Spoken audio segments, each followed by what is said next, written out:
Well, hello and welcome back to Mrs. Houck's math lesson. It seems like it's been forever since I've actually got to talk to you guys. We are going to go back to our blue math book. If you notice, I already have it opened up to lesson 12. I hope you guys all had a great holiday and are ready to get back into the swing of division. So today we're going to actually start doing some long division. We're going to do a lot of problems together, and then I'm going to ask you to try and do a few on your own. If you notice, the first one has an opening example here for us of 5,911 divided by 23. And I want us to go ahead and we're going to set this up in a long division the old school way. So we're going to put here 23 is on the outside because we're dividing 5,911 by 23. Okay, so we read this 5,911 divided by 23. Now, for some of us, knowing the multiples of 23 is going to be a little challenging. So sometimes what I like to do on the side of my paper is I like to go ahead and count by 23s. Now, those of you that know can kind of estimate 23 and multiplying it can do that on your own. But I kind of like to do this. And so if I add 23 plus 23, if you notice, I'm going to have here 46. So if I add another 23, I have here 69. I'm going to add another 23. I have 92. Let's add another 23, and let's stop right there then. All right, so if you notice, I have here counting by 23s, 1, 2, 3, 4, and 5 times. So if I notice, 23 will not go into 5. 23 goes into 59. If I look over here, there's 23. 46, 69 is too high, so I'm going to go with the 46, which is 2 times. And if you notice, when you do long division, we have to make sure our numbers are nice and straight, and so that when we subtract, we know which numbers we're subtracting. So we'll subtract 9 minus 6 and 5 minus 4. Once we do the first problem, we need to look to see if the answer we have is smaller than the number we're dividing by. This is 13. It is smaller than 23, so that means so far I'm doing the right thing. If my number here would have been larger than 23, then that means I made a mistake here and I need to go higher. All right, so we're going to bring down here the first one. So I have over here 131. Well, what's nice is I kind of made a little cheat sheet over here. And if I notice, 115. Well, let's add 23 here one more time and see what happens. So I get here 138. Well, 138 is too big. So that means I'm going to have to go with 115, which is 1, 2, 3, 4, 5 times. So 23 times 5 is 115. Now, if I wanted to, I could always do 23 times 5 right here. And if you notice, I'm going to get the same answer. So I'm going to subtract. 1 minus 5 we know we can't do, so we borrow. Put the 1 in front, making 11 minus 5 is 6. 2 minus 1 is 1. 16. So I know 16 is smaller than 23, so I'm still doing this correctly. So let's bring down the last one. Well, let's see, 161. It's going to be larger than that, so I'm going to have to go a little bit farther. Now, if I wanted to, I could go ahead and keep counting by 23s if I wanted to keep going. Or I could kind of just come over here and take a guess and say, well, I know 23 is going to go in there more than 5 times. I don't think 6 is going to be enough. So let's just take a guess over here and multiply it times 7 and see what happens. And I got 161. So I found out 23 goes evenly into 161 7 times. Okay, so if you notice, I like to bring arrows here. The arrows help me make sure I know I've brought down the numbers so I don't forget any numbers. My final answer here is 257. Now I could always check my answer by multiplying 257 times 23 to see if I get this answer, and we're going to do a little bit of that later. All right, so let's move down to example 1. So now you notice we're going to be actually estimating. Estimating means I want to find out if my answer is going to be close when I divide. Well, a lot of times we look at these two numbers and we round them. 33, I'm probably going to go ahead and change it to 30. because I want to have something that ends in a 0. It makes it a little bit easier for me to divide by. Well, and then I look at this number here, and I like to usually look at the first two numbers. 3 goes into 80. Well, what's nice is I happen to have a multiplication chart here that I found, and I'm going to look here at my 3's, and I'm going to go all the way over to 80s. Now, if you're following along with my pen here, you're going to notice I'm going to get here to 81. So I'm going to go ahead, no 80, but 81, 84. I'm going to use this 81 here, and I'm going to round this 80 to 8100. Okay, so if you notice, I kind of rounded 8,085 to 8,100, and then I rounded 33 to 30. The reason why I did this is because I just kind of want to estimate so I can kind of see what my answer is going to be. Is my answer going to be in the thousands and hundreds and teens?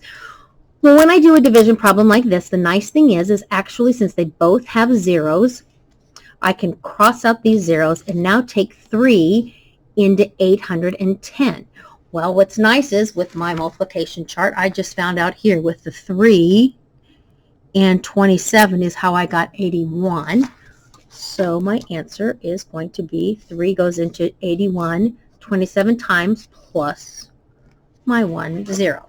So I'm going to say that the estimation for this problem is my answer is going to be close to 270. So if the answer I get is in the thousands, I'm way off. I did the problem incorrectly. So we're going to go ahead and set this big division problem up right here. And remember, we're going to write it the old school wise here. Write 8,085. And we're going to divide it by 33. Okay, so let's read. If you want to count by 33s over here on the side, we can. I already know that 33 right now cannot go into 8. Instead of counting by 33s, let's see. If I take 33 times 2, I know that's going to work. Let's see what 33 times 3 would be. So I'm going to have to do some multiplying here. 33 times 3 is going to be 99. So that's too high because I only have 80 here. So we're going to have to do 33 times 2. Okay, so I'm going to take 33 times 2. Make sure I line up the 66 here, and then I want you to go ahead and subtract. Can't do that, so I have to borrow and make the 1. Remember, put the 1 right in front of this, so it's 10. All right, 14 is less than 33. I'm good so far, so now let's pull down the 8. Well, obviously 148, I know it's going to have to go more than 3 times. Let's see what would happen if I would do 33 times 5, just out of curiosity. 5 times 3, 165. Oh, that's too big. So it looks like I shouldn't have gone to the 5. I should have gone to the multiplied it times 4.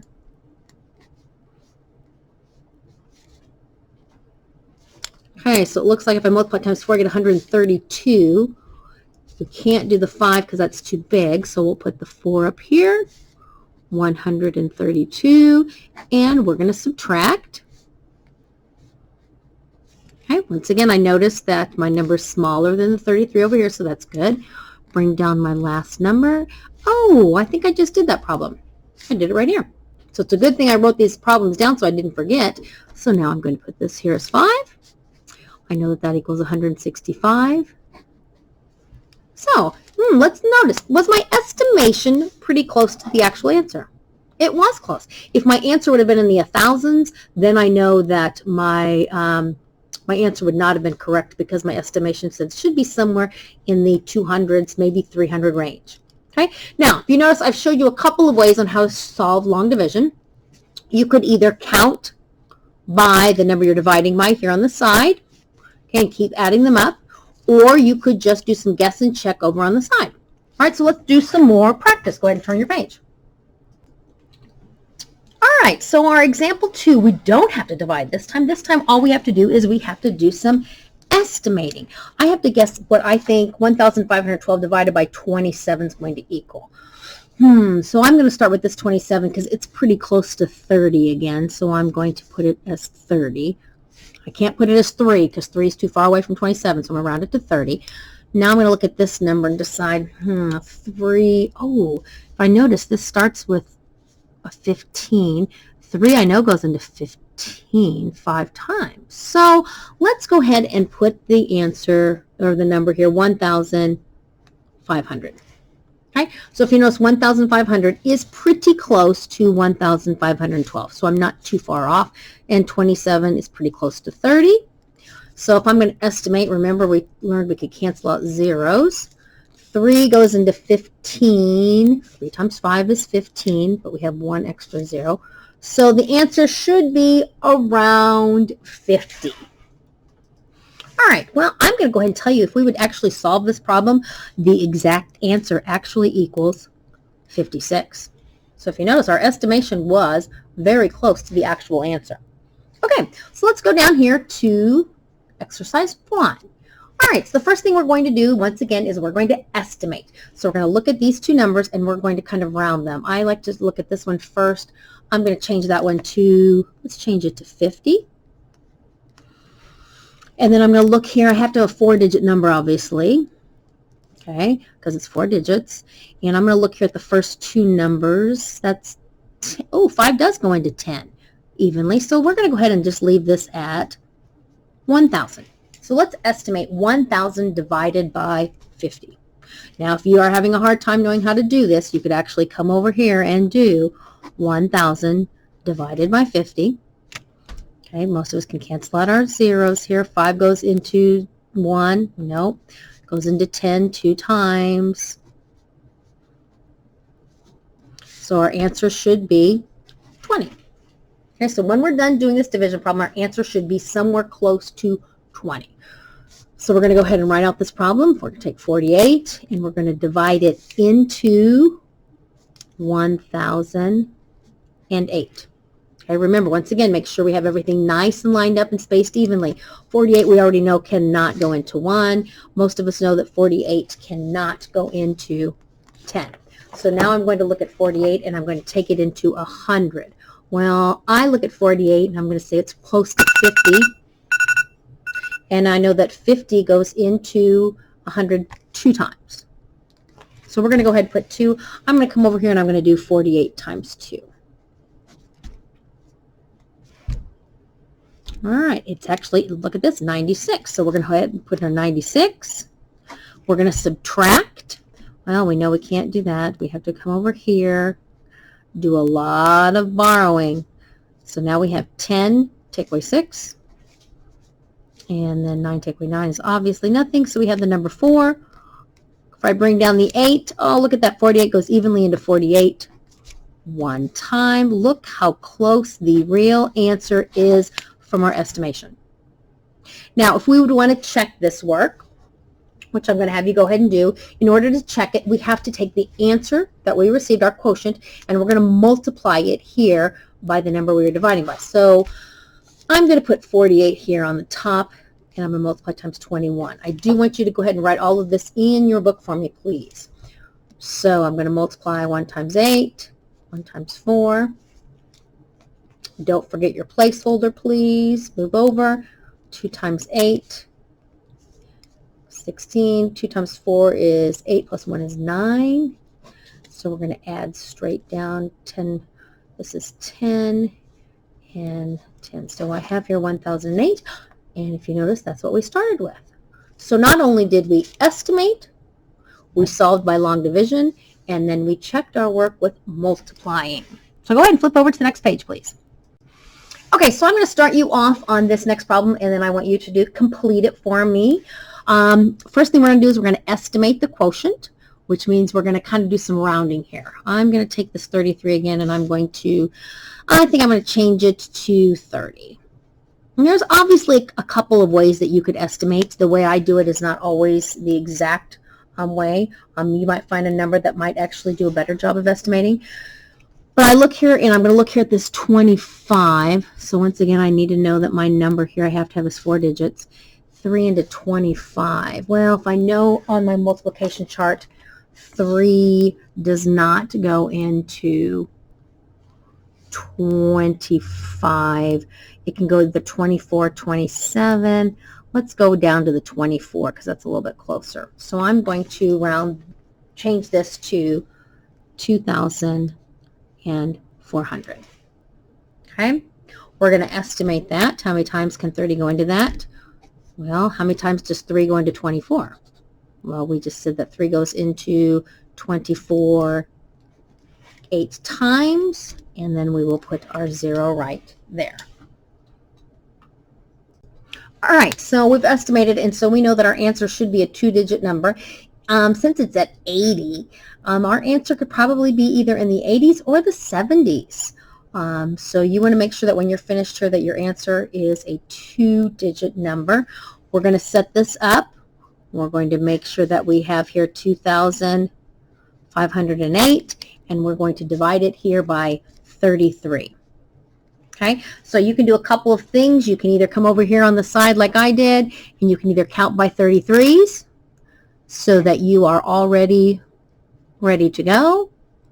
Or if you are someone who wants to go ahead and just practice multiplying over here, you can. So I need you to do 2 things. First of all, I need you to finish the long division problem.